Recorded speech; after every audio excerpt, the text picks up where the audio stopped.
Subscribe કરો એ high news India ચેનલને, પછી યુટ્યુબ એપ પર બેલ આઇકોનનું બટન દબાવો અને નિહાળો એ high news India channel. Banaskantha જિલ્લાના થરાદ પાસેથી પસાર થતો ભારતમાળા હાઈવેની કામગીરી પૂર્ણ થવાના આરે છે, ત્યારે હાઈવેના સર્વિસ રોડની કામગીરી ઘણા સમયથી પૂરી થતા હજારો વાહનો ત્યાંથી પસાર થાય છે। ત્યારે ભારતમાળા હાઈવેના સર્વિસ રોડ બુઢનપુર નજીક આવેલ ટોલ નાકા પાસે સર્વિસ રોડ પર મોટો પોલાણ થતા ખાડો પડ્યો છે, જે ઘણા સમયથી રિપેરિંગ કામ કરવામાં આવતું નથી, જેને લઈને ત્યાંથી પસાર થતા વાહન ચાલકો હેરાન થઈ જવા પામ્યા છે। ત્યારે સ્થાનિક વાહન ચાલકોએ ખાડાનો વિડીયો બનાવી સોશિયલ મીડિયામાં વાયરલ કર્યો હતો। ત્યારે દિવસ દરમિયાન અનેક વખત national highway authority of India patrolling van પસાર થાય છે, છતાં ખાડોનું રિપેરિંગ કામ કરવામાં આવતું નથી, જેને લઈને આજરોજ ત્યાંથી પસાર થતા વાહન ચાલકો પરેશાન થઈ રહ્યા છે। વાહન ચાલકોએ ખાડાના રિપેરિંગ કામ અંગે વેધક સવાલો કર્યા હતા।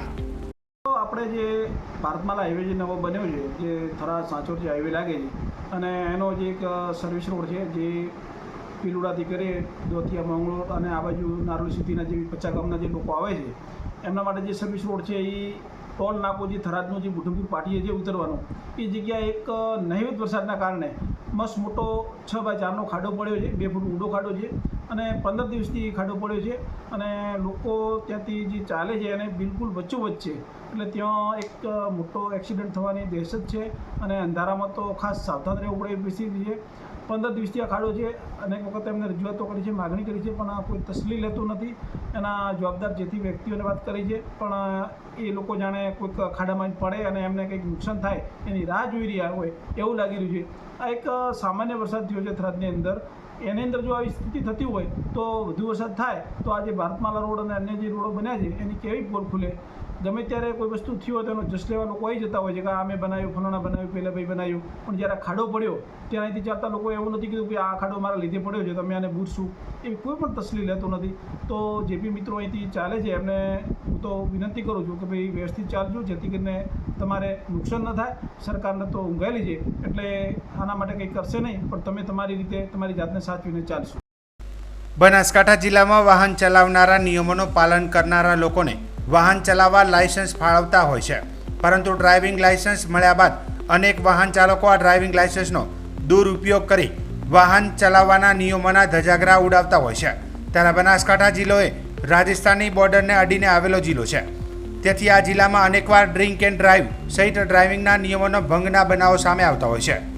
ત્યારે આવા નિયમોનો ભંગ કરનારા વાહન ચાલકો સામે બનાસકાંઠા પોલીસ તેમજ આરટીઓ કચેરીએ કડક વલણ દાખવ્યું છે। આરટીઓ કચેરી દ્વારા જિલ્લામાં ઠેર ઠેર નિયમોનો ભંગ કરનાર 150થી વધુ વાહન ચાલકોના ડ્રાઇવિંગ લાયસન્સ રદ કરી દેવાયા છે। આરટીઓ અધિકારીઓ પણ વાહન ચાલકોને અપીલ કરી છે કે ડ્રિંક એન્ડ ડ્રાઈવ એટલે કે દારૂ પીને વાહન ચલાવવું નહીં, અકસ્માતો ન થાય તેની કાળજી રાખી અને વાહન ચાલકોને આરટીઓ અને ટ્રાફિકના નિયમોનું પાલન કરવાની પણ સલાહ આપી છે, જેથી ભવિષ્યમાં પણ આવા વાહન ચાલકોના લાયસન્સ સસ્પેન્ડ ન થાય। આરટીઓ કચેરી પાલનપુર દ્વારા છેલ્લા 1 વર્ષમાં 150 જેટલા લાયસન્સ સસ્પેન્ડ કરવામાં આવેલા છે, જેમાં મુખ્યત્વે દારૂ પીને વાહન ચલાવતા હોય, ગંભીર પ્રકારના અકસ્માત કરેલા હોય, અથવા કોઈ ગંભીર રીતે વાહન ચલાવીને કોઈને ઈજા પહોંચાડેલી હોય તો તેવા કિસ્સામાં તેમને લાયસન્સ સસ્પેન્ડ કરવામાં આવે છે।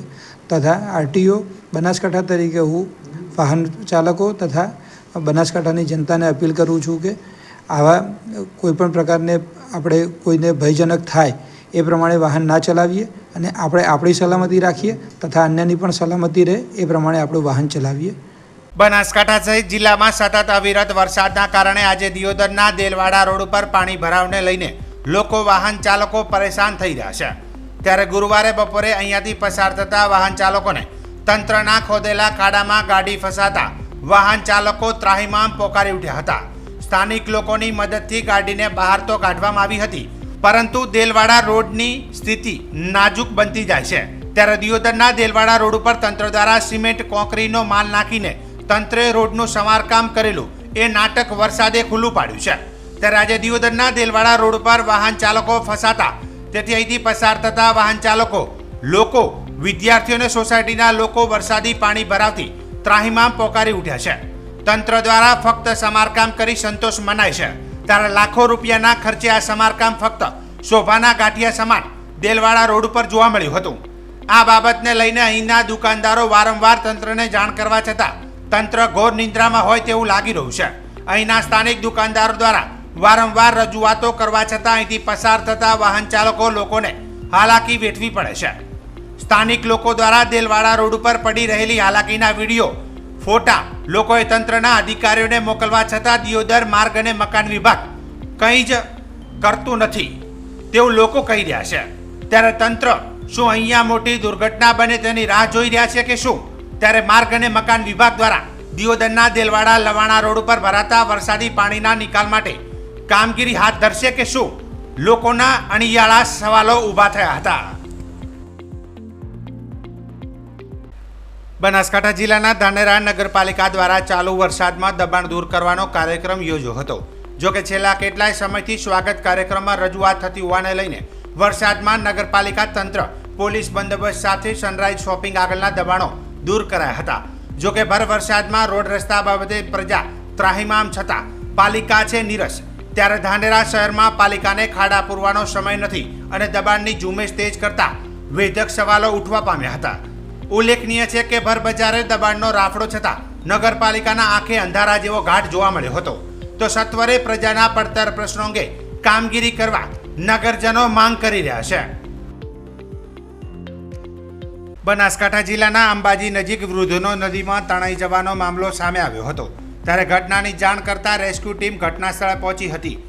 રાજસ્થાનના છાપરી બોર્ડર નજીક આવેલી ડેરી ગામે આ ઘટના બની હતી.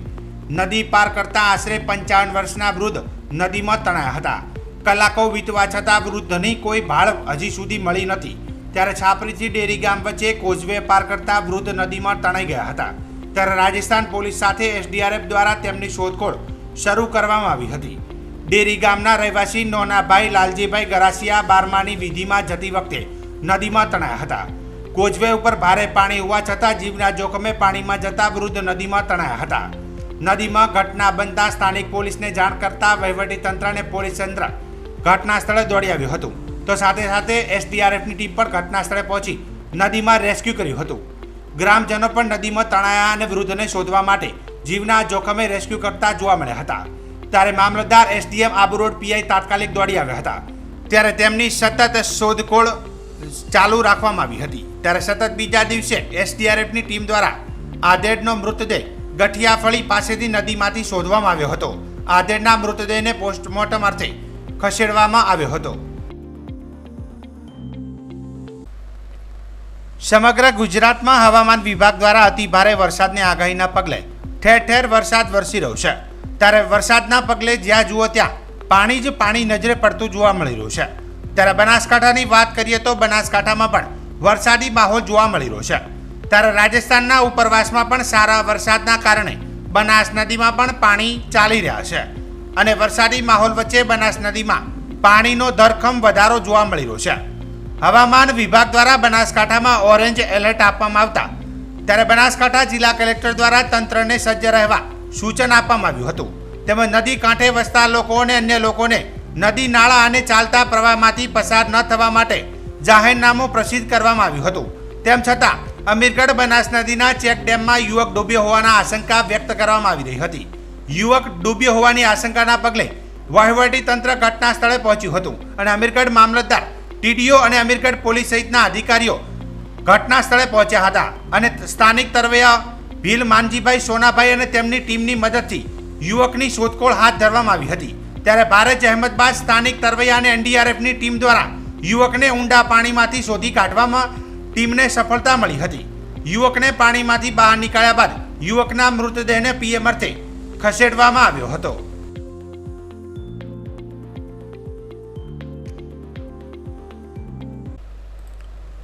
મોરબી જિલ્લામાંથી પસાર થતા નેશનલ હાઈવે રોડ ઉપર માળિયા પાસે મચ્છુ નદીના પાણી આવી ગયા હતા, જેથી કરીને નેશનલ હાઈવે રોડ મંગળવારે સવારે 10 વાગ્યાથી બંધ થઈ ગયો હતો.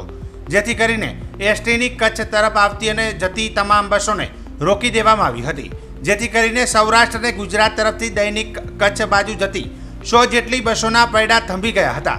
જોકે ગઈકાલે બપોર પછી નેશનલ હાઈવે યુદ્ધના ધોરણે ટેમ્પરિંગ રિપેરિંગ કરી પુનઃ કાર્યાન્વિત કરીને ભારે વાહનો માટે શરૂ કરવામાં આવતા ગુજરાત રાજ્ય ST પરિવહન સેવા શરૂ કરવામાં આવતા મુસાફરોમાં ખુશી જોવા મળી હતી. ઉલ્લેખનીય છે કે સમગ્ર સૌરાષ્ટ્ર કચ્છ ગુજરાતને જોડતા ધોરીય માર્ગ સમાન મોરબી કચ્છ નેશનલ હાઈવે બંધ થતા એસટી બસ સેવા પણ તાકીદની અસરથી બંધ કરવામાં આવેલ હતી. मेरा नाम हिरेन सोलंकी है. लास्ट 3 दिन से जो एसटी का वाहन व्यवहार और सारा ट्रांसपोर्टेशन 2 व्हीलर 4 व्हीलर और गवर्नमेंट ट्रांसपोर्टेशन जो राजकोट से कच्छ और कच्छ से राजकोट का बंद था वो आज के दिन शुरू हो चुका है. और 3 दिन से जो भी लोग जितनी भी तकलीफ में थे उनके लिए ये बहुत ही अच्छी खबर है. और रास्ते में अभी फ़िलहाल कोई भी तकलीफ नहीं है. जो भी पैसेंजर निकलना चाहते हैं वो निकल सकते हैं और रास्ता एकदम सही से शुरू हो चुका है. धन्यवाद. हिरेन सोलंकी. આજે રાજકોટથી ભુજ જવા માટે સામે સામે એક બંને બાજુથી ચાલુ કરેલી છે એટલે અમે અત્યારે ભુજ જઈ રહ્યા છીએ. રસ્તા બસ્તા વ્યવસ્થિત છે, કોઈ જાતની તકલીફ નથી. અત્યારે તમારું નામ? યુવરાજસિંહ જાડેજા. સબસ્ક્રાઇબ કરો એ હાઈ ન્યૂઝ ઇન્ડિયા ચેનલ ને પછી યુટ્યુબ એપ પર બેલ આઇકોન નું બટન દબાવો અને નિહાળો એ હાઈ ન્યૂઝ ઇન્ડિયા ચેનલ.